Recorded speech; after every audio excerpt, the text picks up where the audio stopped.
যখন পুরুরবার হৃদয়ে কর্মকাণ্ডীয় যজ্ঞের বিধি প্রকট হয়েছিল, তখন তিনি যেখানে অগ্নিস্থলীকে ত্যাগ করেছিলেন সেই স্থানে গিয়েছিলেন। সেখানে তিনি দেখলেন যে একটি শমী বৃক্ষের গর্ভ থেকে একটি অশ্বত্থ বৃক্ষের উৎপত্তি হয়েছে।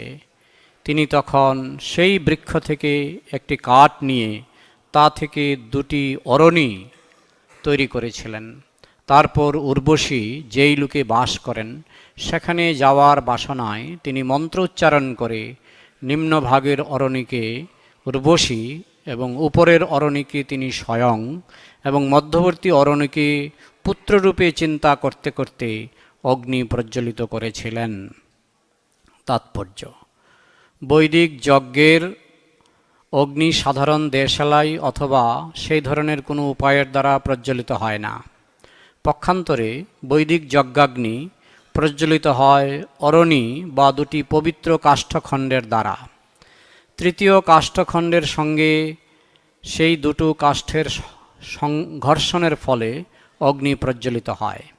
এইভাবে অগ্নি জ্বালাতে সফল হলে বোঝা যায় যে সেই যজ্ঞে অনুষ্ঠানকারীর বাসনা পূর্ণ হবে। এইভাবে পুরুরবা তার কামবাসনা চরিতার্থ করার জন্য যজ্ঞ অনুষ্ঠান করেছিলেন। তিনি নিম্নভাগের অরণিকে উর্বশী, উপরের অরণিকে স্বয়ং এবং মধ্যবর্তী অরণিকে তার পুত্র বলে কল্পনা করেছিলেন। তিনি যে বৈদিক মন্ত্রোচ্চারণ করেছিলেন শ্রীল বিশ্বনাথ চক্রবর্তী ঠাকুর তার উদ্ধৃতি দিয়েছেন, এবং তা হচ্ছে সমী গর্ভাদ অগ্নিং মন্থ। তেমনি আরেকটি মন্ত্র হচ্ছে উর্বশা মুরশী পুরুরবা। পুরুরবা উর্বশীর গর্ভে নিরন্তর সন্তান কামনা করেছিলেন। তার একমাত্র আকাঙ্ক্ষা ছিল উর্বশীর সঙ্গে মৈথুন সুখ উপভোগ করা এবং তার ফলে সন্তান উৎপাদন করা। পক্ষান্তরে বলা যায় যে তার হৃদয় কাম বাসনায় এতই পূর্ণ ছিল যে যজ্ঞ অনুষ্ঠান করার সময়ও তিনি যজ্ঞেশ্বর ভগবান শ্রীবিষ্ণুর কথা চিন্তা না করে উর্বশীর কথা চিন্তা করছিলেন। তো এই সমস্ত বর্ণনা থেকে অনেক সময় প্রশ্ন জাগে যে এমন কিছু বর্ণনা আমরা এখানে দেখতে পাচ্ছি যেগুলি পুরুষের প্রতি স্ত্রীর তীব্র আসক্তির বর্ণনা এখানে করা হচ্ছে। তার আগেও আমরা শুনেছি কি করে চন্দ্রদেব তিনি দেবগুরু বৃহস্পতির পত্নীকে হরণ করেছিলেন এবং তার গর্ভে তার সন্তান সঞ্চারিত হয়েছিল। তো ইত্যাদি কাহিনী শ্রবণ করে অনেক সময় প্রশ্ন জাগে যে ভাগবত হচ্ছে শুদ্ধ ভক্তির গ্রন্থ, শুদ্ধ ভক্তিমূলক গ্রন্থ, তো এখানে আমরা এই সমস্ত কাহিনী কেন শ্রবণ করছি, প্রশ্ন জাগে। তো উত্তর হলো,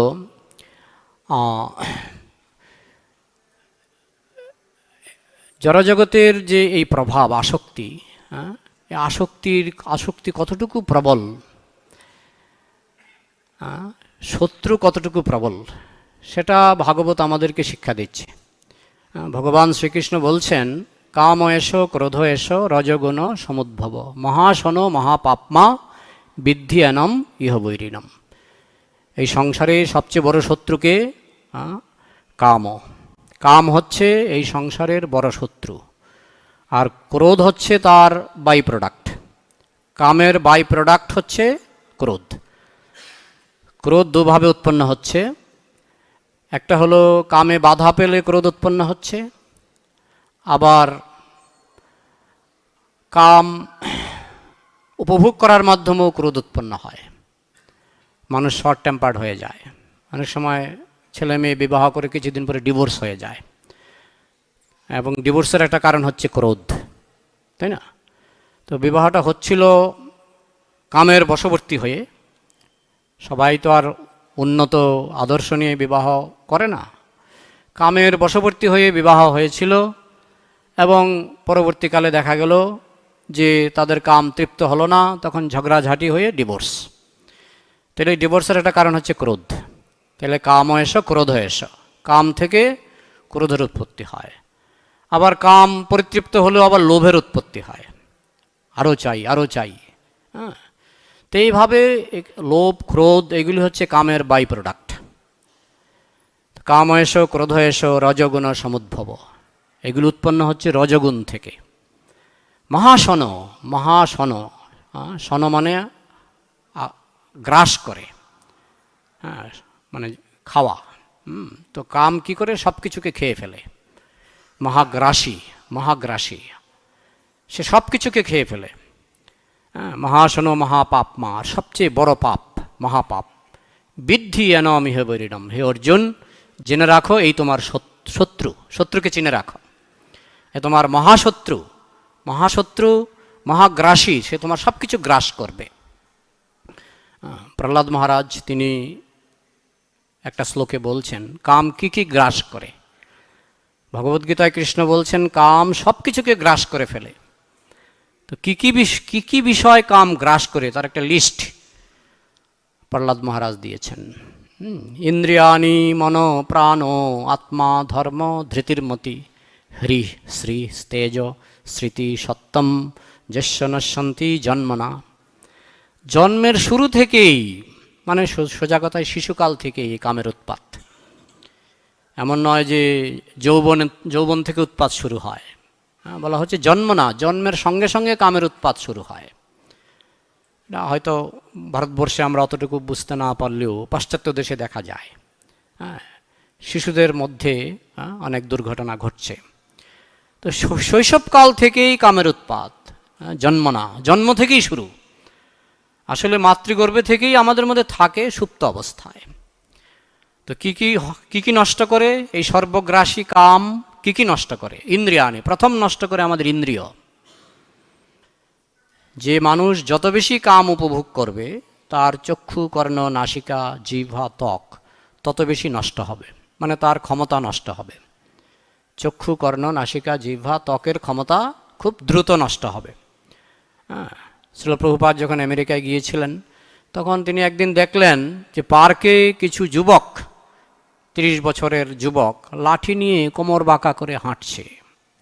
তাদের কারো দাঁত নেই, কারো চামড়া কুঁচকে গেছে, কিন্তু চেহারা দেখে বোঝা যাচ্ছে যে তাদের বয়স 30-এর বেশি নয়। তো প্রভুপাদ বলছেন যে এটা কি ব্যাপার, দেখতে মনে হচ্ছে অল্প বয়সের যুবক কিন্তু লাঠি নিয়ে হাঁটছে। আসলে তারা এত বেশি কাম উপভোগ করেছে যে কাম উপভোগ করতে করতে তাদের সব কিছুই, এটাকে বলে অকাল বার্ধক্য, অকাল বার্ধক্য।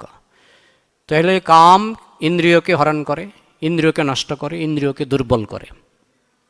ইন্দ্রিয়াণি মন, মনকে দূষিত করে। মন আর নিয়ন্ত্রণে থাকে না। আপনি চাইলেও মন আপনার কথা শুনবে না। যারা যত বেশি কাম উপভোগ করবে তাদের মানসিক দৃঢ়তা নষ্ট হয়, তাদের বিপরীত বুদ্ধি উৎপন্ন হয় মনের মধ্যে। মন দূষিত হয়ে যায়। তাহলে মনকে নষ্ট করে ইন্দ্রিয়াণি মন। প্রাণ, আমাদের মধ্যে যে প্রাণবায়ু আছে যার জন্য আমরা এই দেহে টিকে আছি, এই প্রাণবায়ুটাকে দূষিত করে দেয় অতিরিক্ত কাম উপভোগ।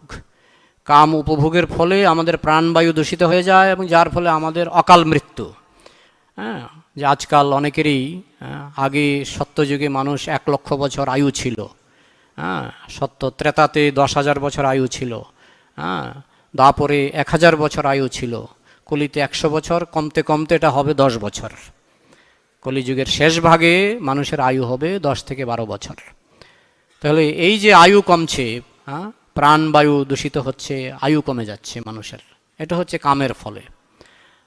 তাহলে ইন্দ্রিয়াণি মন প্রাণ আত্মা, আত্মা বলতে একটা অর্থ হচ্ছে দেহ। দেহটা নষ্ট হয়ে যায়, যেখানে ইন্দ্রিয় নষ্ট হয়ে যায়, মন নষ্ট হয়ে যায়, সেখানে সহজেই দেহ নষ্ট হয়ে যায়। আত্মার আরেকটি অর্থ হচ্ছে চিন্ময় আত্মা, সেটাও আচ্ছাদিত হয়ে যায়। যেমন বাইবেলে আছে মানুষ আত্মাকে হারিয়ে ফেলে। আত্মাকে হারিয়ে ফেলে মানে আত্মবিস্মৃত হয়ে যায়, সে ভুলে যায় আত্মার কথা। তো এইভাবে কাম উপভোগের ফলে সে আত্মাকেও হারিয়ে ফেলে। আত্মা, ধর্ম, ধর্মজ্ঞান বলে কিছু থাকে না। ব্রাহ্মণ, ক্ষত্রিয়, বৈশ্য, শূদ্র, শূদ্র পর্যন্ত ধর্ম কিছুটা থাকে। ব্রাহ্মণ খুব ধার্মিক, ক্ষত্রিয় ব্রাহ্মণের তুলনায় আরেকটু কম ধার্মিক, ব্রাহ্মণ, ক্ষত্রিয়, বৈশ্য আরেকটু বেশি বিষয়ে লিপ্ত থাকে। শূদ্র তেমন কিছু ধর্ম না করলেও তারা ধার্মিকের অনুগত হয়ে থাকে। অর্থাৎ ব্রাহ্মণ, ক্ষত্রিয়, বৈশ্য এই 3-এর অনুগত, আর 3 মোটামুটি ধর্ম পালন করে, যার ফলে তারা খুব একটা ধার্মিক না হলেও নিজেরা খুব একটা ধার্মিক নয়, কিন্তু যেহেতু তারা ধার্মিকের সংস্পর্শে থাকে, ধার্মিকের সেবা করে, ধার্মিকের অনুগত হয়ে থাকে, তারাও কিছুটা তাদের ধর্ম কিছুটা রক্ষা পায়। কিন্তু তার নিচে যখন নেমে যায় তখন তাকে বলা হয় অন্তজ। অন্তজ মানে সে শূদ্র হওয়ারও যোগ্য নয়, শূদ্রেরও নিচে অন্তজ, যে কোনো ধর্মই মানে না। শূদ্ররা তো অন্তত যারা ধার্মিক তাদের কথা শোনে, তাদের কথা সম্মান করে, কিন্তু যারা অন্তজ তারা এই চতুর্বর্ণের বিদ্বেষী, তারা ভগবানকে মানে না, তারা নাস্তিক এবং পাপাচারী। শুধু পাপ আচরণে তারা আনন্দ পায়, এক ধরনের সুখ পায়, তারা হচ্ছে অন্তজ। তো যারা ধর্মকে একেবারে শূন্যের কোঠায় নামিয়ে ফেলে, ধর্ম বলতে কিছুই জানে না, তারা হচ্ছে অন্তজ। তো পাপ আচরণের ফলে, কাম ভোগের ফলে, কাম উপভোগের ফলে, মাত্রাতিরিক্ত কাম উপভোগের ফলে মানুষ ধর্মকে হারিয়ে ফেলে। ধর্মকে হারিয়ে আস্তে আস্তে উচ্চ স্তর থেকে সে নিম্ন স্তরে নামতে শুরু করে। যেমন আজামিল, সে খুব ভালো ভক্ত ছিল, উন্নত ব্রাহ্মণ ছিল, কিন্তু নামতে নামতে একেবারে অন্তজ স্তরে নেমে গিয়েছিল। তো আমরা যারা বৈষ্ণব হবার চেষ্টা করছি, আমরা যদি সতর্ক না থাকি, তাহলে একজন বৈষ্ণব আস্তে আস্তে নামতে নামতে অন্তজ স্তরে নেমে যেতে পারে, অর্থাৎ কামের প্রভাবে সে ধর্মকে সম্পূর্ণরূপে জলাঞ্জলি দিতে পারে।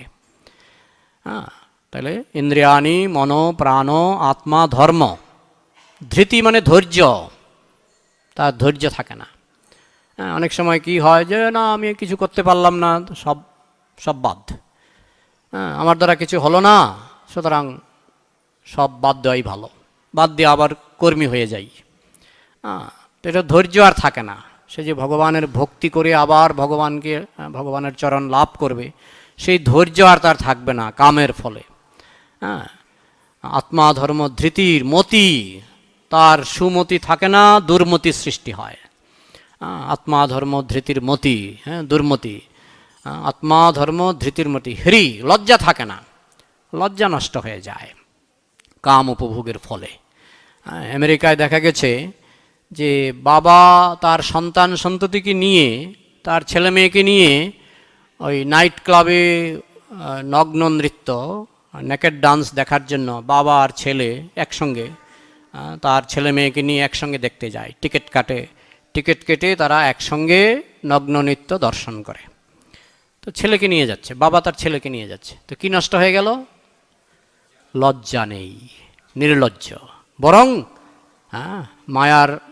মায়ার দুটো শক্তি, একটা হচ্ছে প্রক্ষেপাত্মিকা শক্তি, আরেকটা হচ্ছে বিক্ষেপাত্মিকা শক্তি। তো বিক্ষেপাত্মিকা শক্তি সত্যটাকে ঢেকে ফেলে। কি? যেটা যে লজ্জাকর ব্যাপার তারা বুঝতে পারে না, সত্যটা ঢেকে গেল। আর প্রক্ষেপাত্মিকা শক্তি বলে দেয় এটা শুধু এটা লজ্জা করতে নয়ই, বরং এটা প্রেস্টিজিয়াস, তোমরা খুব অ্যাডভান্সড, সিভিলাইজড, খুব কালচার্ড। ওইভাবে সে মনে করে আমরা খুব কালচার্ড, আমরা সাধারণ চাষাভূষার মতো নই, আমরা খুব অ্যাডভান্সড, আমরা খুব সিভিলাইজড, তাই আমরা ছেলেকে নিয়ে আমরা একসঙ্গে নগ্ন নৃত্য দেখতে পারি, আমরা খুব অ্যাডভান্সড সিভিলাইজড আমরা জাতি। এইভাবে একটা ওই মায়া একটা প্রক্ষেপ করে দেয়, সত্যটাকে ঢেকে ফেলে, তারপরে একটা মিথ্যা অহংকার, মিথ্যা প্রেস্টিজ প্রক্ষেপ করে দেয়। তো এইভাবে তার লজ্জা একেবারে নির্মূল হয়ে যায়, লজ্জা বলতে কিছুই থাকে না। তাহলে আত্মা ধর্ম ধৃতির মতি, হ্রি মানে লজ্জা, হ্রি শ্রী, সৌন্দর্য নষ্ট হয়ে যায়। যত বেশি কাম উপভোগে লিপ্ত হবে তার দৈহিক সৌন্দর্য, মানসিক সৌন্দর্য নষ্ট হয়ে যাবে। হ্রি শ্রী, ঐশ্বর্য, ধন দৌলত, টাকা পয়সা নষ্ট হয়ে যায়। এমনও হয় কোটি টাকার মালিক, কাম উপভোগ করতে গিয়ে জেলে থাকে 10 বছর 20 বছর, আজীবন, যাবজ্জীবন, আমি জানি না, আপনারা জানেন, রাম রহিম, যাবজ্জীবন কারাদণ্ড। এরকম অনেকে আছে, যাবজ্জীবন কারাদণ্ড। কেন? কাম উপভোগ করতে গিয়ে। কাম উপভোগ করতে গিয়ে এমনিতে কোটিপতি, তারা ভেবেছিল আমার কোটি কোটি টাকা আছে, কোটি কোটি টাকা দিয়ে আমি কাম উপভোগ করব, কিন্তু কাম উপভোগ করতে গিয়ে যাবজ্জীবন কারাদণ্ড। জেলের মধ্যে তো আর ধনী গরিব বিচার নাই, সেখানে সেও মশার কামড় খায়, সেও রেশনের চাল খায়। সে কত কোটি কোটি টাকা ইনকাম করতো, তার খাওয়া দাওয়ার কীরকম এলাহি ব্যাপার ছিল, কিন্তু কামের ফলে তাকে আজকে এই দুরবস্থা ভোগ করতে হচ্ছে। তো তাহলে হিরি স্ত্রী তেজ, তেজ নষ্ট হয়ে যায়। তেজ, হ্যাঁ, তেজ বলতে দৈহিক শক্তিকেও বোঝায়, মানসিক শক্তিকেও বোঝায়, আবার শারীরিক যে জ্যোতি সেটাকেও বোঝায়। অতিরিক্ত কাম উপভোগের ফলে মানুষের তেজস্বিতা নষ্ট হয়ে যায়। হ্যাঁ, হিরি শ্রী তেজ, স্মৃতি স্মরণ শক্তি নষ্ট হয়ে যায়। হ্যাঁ, স্মরণ শক্তি নষ্ট হয়ে যায়, শাস্ত্রের কথা মনে থাকে না। ভগবান কত সৎ উপদেশ দিয়েছেন, সৎ বুদ্ধি দিয়েছেন, হ্যাঁ, যে যেটা মনে রাখলে আমরা নিরাপদ থাকব, ভুলে যাব, মনে থাকবে না। হ্যাঁ, কাম উপভোগের ফলে হ্রি শ্রী তেজ স্মৃতি সত্যম, সত্যটা নষ্ট হয়ে যায়। অর্থাৎ সত্যটাকে মিথ্যা বলে মনে করে, মিথ্যাটাকে সত্য বলে মনে করে কাম উপভোগের ফলে। এরকম কুবুদ্ধি, বিপদকালে বিপরীত বুদ্ধি। কাম উপভোগের ফলে যেমন রাবণ, তার সব বুদ্ধি ছিল বিপরীত বুদ্ধি। তো বুদ্ধিটা নষ্ট হয়ে যায়, স্মৃতি নষ্ট হয়ে যায়, সত্য নষ্ট হয়ে যায়। তখন সে মিথ্যাচারী, কথায় কথায় মিথ্যা কথা বলে, যেটা অন্তজের আরেকটা লক্ষণ। অন্তজ মানে যারা শূদ্রের থেকেও নিচে, তাদের একটা লক্ষণ হচ্ছে তারা পাপাচারী, সবসময় পাপ করবে। আর দ্বিতীয় লক্ষণ হচ্ছে তারা মিথ্যা কথা বলবে। মিথ্যা কথা, চুরি, হ্যাঁ, চুরি ডাকাতি, মিথ্যা কথা, যত সমস্ত বদগুণ আছে এগুলি তখন দেখা দেবে। এগুলি তো একদিনে হয়নি, এইগুলি সে বংশ পরম্পরায় কাম উপভোগে বেশি লিপ্ত থাকার ফলে কিছু কিছু বংশ আছে অন্তজ বংশ হয়ে যায়। যেমন ভারতবর্ষে অন্তজ আছে, হ্যাঁ, এখন অনেকে আছে এমনিতে জন্মসূত্রে সনাতন, হিন্দু গোষ্ঠীতে জন্ম হয়েছে, বক্তৃতা দিচ্ছে যে আমি আজকে গরুর মাংস খেয়েছি, বক্তৃতা দিয়ে বলছে গর্ব করে। তার মানে সে কী হয়ে গেছে? সে জন্মসূত্রে হয়তো সনাতন ধর্মে তার জন্ম হয়েছিল, কিন্তু সে অন্তজ হয়ে গেছে, অন্তজ হয়ে গেছে। তো এই হচ্ছে কামের প্রভাব। হ্যাঁ, কামের প্রভাবে সব চূর্ণ বিচূর্ণ হয়ে যায়। তাই ভগবান যে সংক্ষেপে বলে দিয়েছেন যে কাম হচ্ছে তোমার সবচেয়ে বড় শত্রু, সবচেয়ে বড় জিনিস তোমার ভক্তিকে নষ্ট করবে। যেটা আমাদের আসল সম্পত্তি ভক্তি, সেটা নষ্ট করবে কাম। তাই ভগবান শ্রীকৃষ্ণ বলছেন আদৌ, তুমি সবার শুরুতে আগে কামকে দমন করো, এবং বুদ্ধে পরং বুদ্ধা সংস্তভ্য আত্মনা জহি শত্রুং মহাবাহু কামরূপম দুরাসদম। এই কামরূপ দুর্জয় শত্রুকে আগে জয় করো। তস্মাত্তমিন্দ্রিয়ান্নাদৌ নিয়ম্য ভরতর্ষভ পাপমানম প্রজহি হিয়ানম জ্ঞানবিজ্ঞান নাশনম। তোমার জ্ঞানবিজ্ঞান নাশকারী যে কাম, এই কামকে আগে জয় করো। তখন কাম কেমন শত্রু, কত বড় শত্রু, এটা যাতে আমরা আন্দাজ করতে পারি, সেই জন্য শাস্ত্রে অজামিলের কাহিনী আছে। সেই জন্য শাস্ত্রে দেখানো হচ্ছে যে ব্রহ্মা তার কন্যার প্রতি আকৃষ্ট হচ্ছেন। সেই জন্য শাস্ত্রে দেখানো হচ্ছে যে চন্দ্রদেব তার, তিনিও তো একজন দেবতা, আর বৃহস্পতি হচ্ছেন দেবগুরু, তার গুরুপত্নীকে হরণ করছেন। এবং যজাতির কাহিনী, পুরুরবার কাহিনী, অজামিলের কাহিনী ইত্যাদি কাহিনী। যেমন রামের মহিমা বুঝতে গেলে আমাদের রাবণের কাহিনীও শুনতে হবে। হ্যাঁ, রাবণ কেমন ছিল, রাবণকে না চিনলে আমরা রামের মহিমা বুঝব কী করে? যেমন রাবণ যখন সীতাকে হরণ করেছিলেন, তাকে তার স্ত্রী মন্দোদরী অনেক বুঝিয়েছিলেন, এটা ভালো নয়, তুমি সীতাকে ফেরত দাও। তার ভাই বিভীষণ তাকে অনেক বুঝিয়েছিলেন, তার কি মামা কি জ্যাঠা মাল্যবান তাকে অনেক বুঝিয়েছিলেন, তার শ্বশুর ময়দানব তাকে অনেক বুঝিয়েছিলেন। আর কে কে বুঝিয়েছিলেন?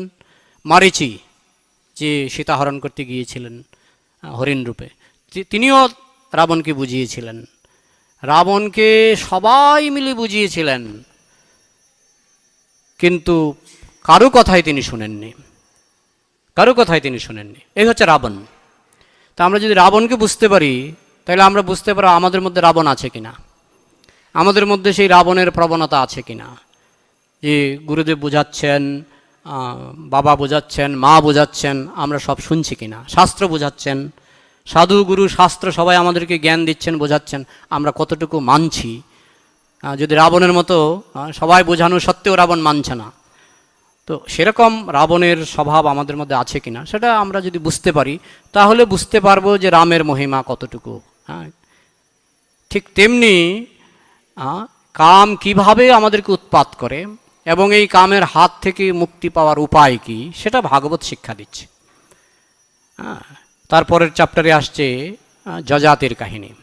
যজাতি ক্ষত্রিয় ছিলেন, কিন্তু তিনি, আপনারা সেই কাহিনী শুনেছেন যে শর্মিষ্ঠা এবং দেবযানী স্নান করতে গিয়েছিলেন। শর্মিষ্ঠা ছিলেন বৃষপর্বা রাজার কন্যা, আর দেবযানী ছিলেন শুক্রাচার্যের কন্যা। শুক্রাচার্য ছিলেন রাজার গুরুদেব, রাজগুরু। তো দুজন যখন দুজন বান্ধবী ছিলেন, স্নান করতে গিয়েছেন। স্নান করতে গিয়ে তারা ওই দেবযানী যখন শর্মিষ্ঠা যখন স্নান করে এসে কাপড় পরতে যাচ্ছেন, তখন দেবযানীর কাপড় ভুলে পরে ফেলেছেন। তখন দেবযানী উঠে দেখে তার কাপড়টা শর্মিষ্ঠা পরেছে। তো দেবযানী ব্রাহ্মণ কন্যা, তো উনি রেগে গেছেন। তো রেগে বলছেন যে তুমি তো আমার বাবা হচ্ছে তোমার বাবার গুরুদেব, তুমি কি করে তোমার গুরুদেবের কন্যার বস্ত্র তুমি কি করে পরো? তখন শর্মিষ্ঠা খুব রেগে গেছে, আমার বাবা যদি দক্ষিণা না দেয় তোমার বাবা করবে কি?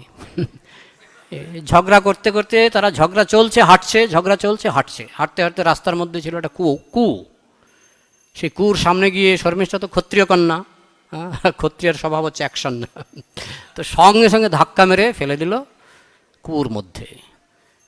এইদিকে মহারাজ যজাতি তিনি শিকারে বেরিয়েছিলেন, আর দেবযানী সেই কুয়ো থেকে চিৎকার করছেন, আমাকে বাঁচাও বাঁচাও। তখন যজাতি গিয়ে তাকে হাত ধরে টেনে তুলেছিলেন কুয়ো থেকে। তারপর তারা পরবর্তীকালে বিবাহসূত্রে আবদ্ধ হয়েছিলেন।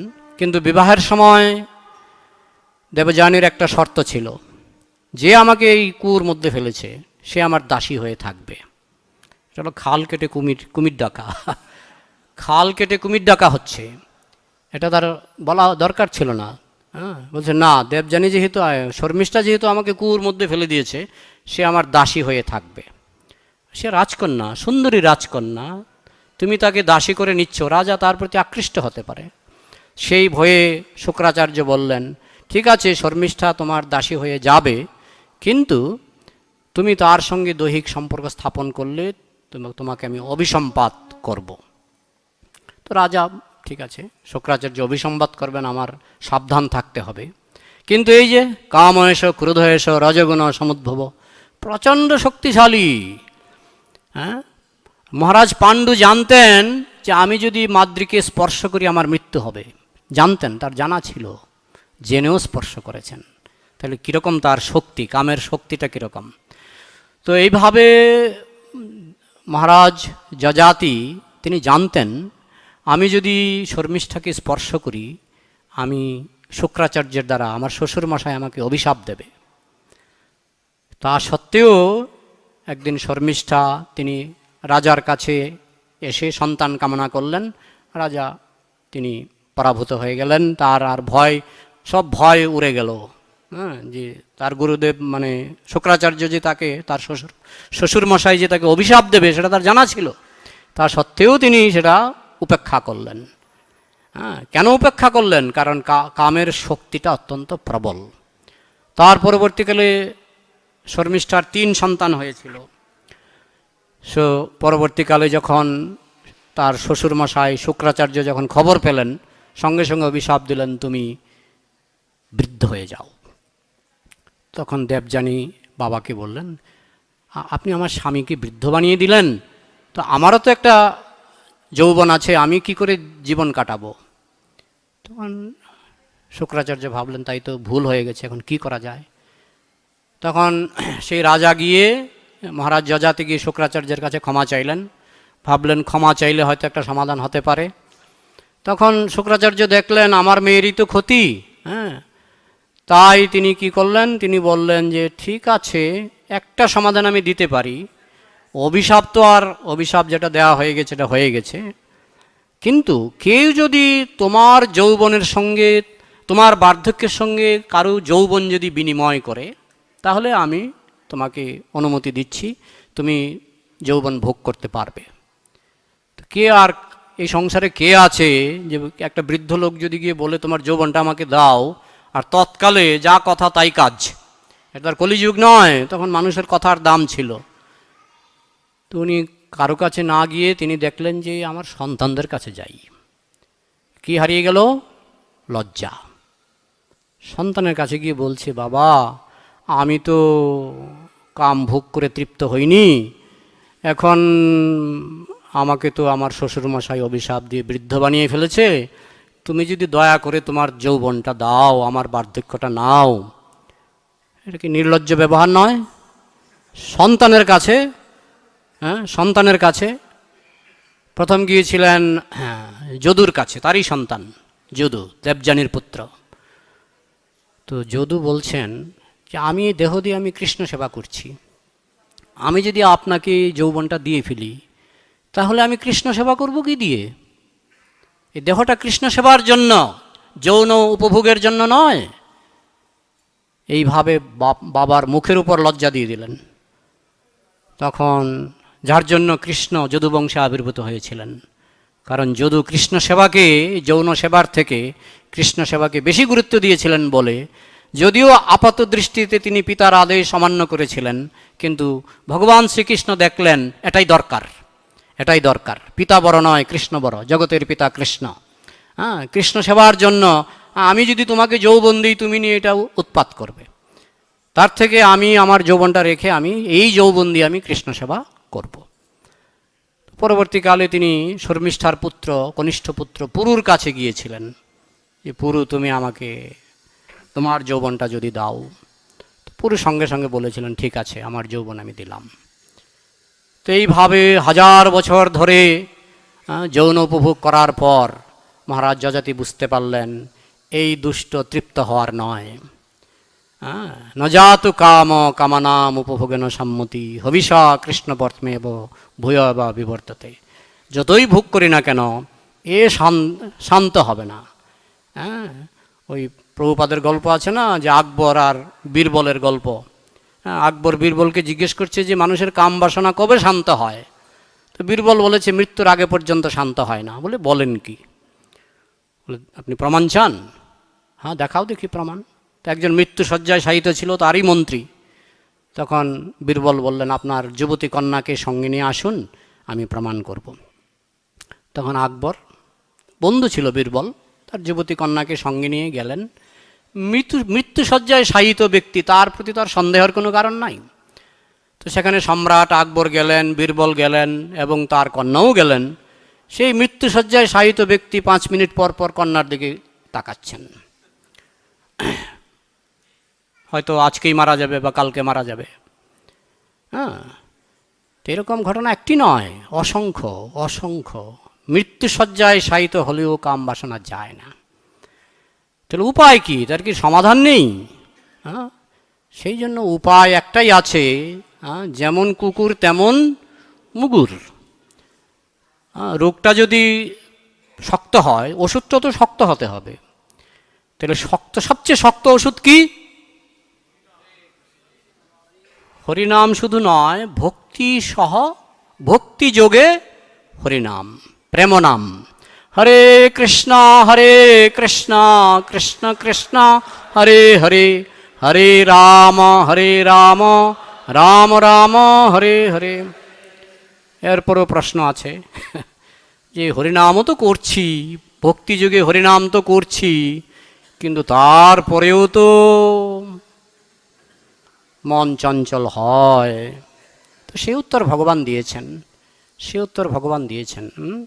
একটা ভাগবতের একটা শ্লোক আছে, বিখ্যাত শ্লোক, যত শ্রদ্ধ মত কথাসু নির্বিন্ন সর্বকর্মসু বেদ দুঃখাত্মকান কামান পরিত্যাগেপি অনিশ্বর। বলছে যে হরিকথায় শ্রদ্ধা হয়েছে, হরিনামে শ্রদ্ধা হয়েছে, এবং জড়কর্মে বিরক্তি, ভালো লাগে না জড়কর্ম। আর কি জানে এই সমস্ত জড়কর্ম দুঃখের কারণ, বেদ দুঃখাত্মকান কামান, এই সমস্ত কাম উপভোগ দুঃখের কারণ, পরিত্যাগে অপি অনিশ্বর, কিন্তু পরিত্যাগ করতে অক্ষম।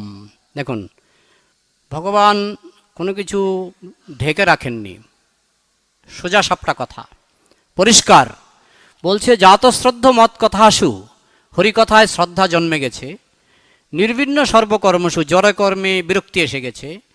বেদ দুঃখাত্মকান কামান, কাম উপভোগ যে দুঃখের কারণ সেটাও বুঝে, সেটাও জানে। পরিত্যাগে অপি অসমর্থ, কিন্তু পরিত্যাগ করতে অসমর্থ ভক্তদের মধ্যে আছে, তাই না? আমরা নিজেদের পর্যালোচনা করলেই, আমরা নিজেদের বিচার করলেই দেখবো এই শ্লোকটা অনেকের ক্ষেত্রেই প্রযোজ্য হচ্ছে। পরিত্যাগে অপি অনিশ্বর, পরিত্যাগ করতে অসমর্থ। সেক্ষেত্রে ভগবান পরামর্শ দিয়েছেন, ঠিক আছে, তুমি যদি পরিত্যাগ করতে অসমর্থ হও, তুমি হরিকথায় লেগে থাকো, হরিনামে লেগে থাকো, লেগে থাকো, লেগে থাকো। যে আমি যে পরিত্যাগে অসমর্থ, লেগে থাকো। এই জন্মে না হলে পরের জন্মে হবে, কিন্তু তুমি লেগে থাকো। অপিচেত সুদুরাচারো ভজতে মাম অনন্যভাগ।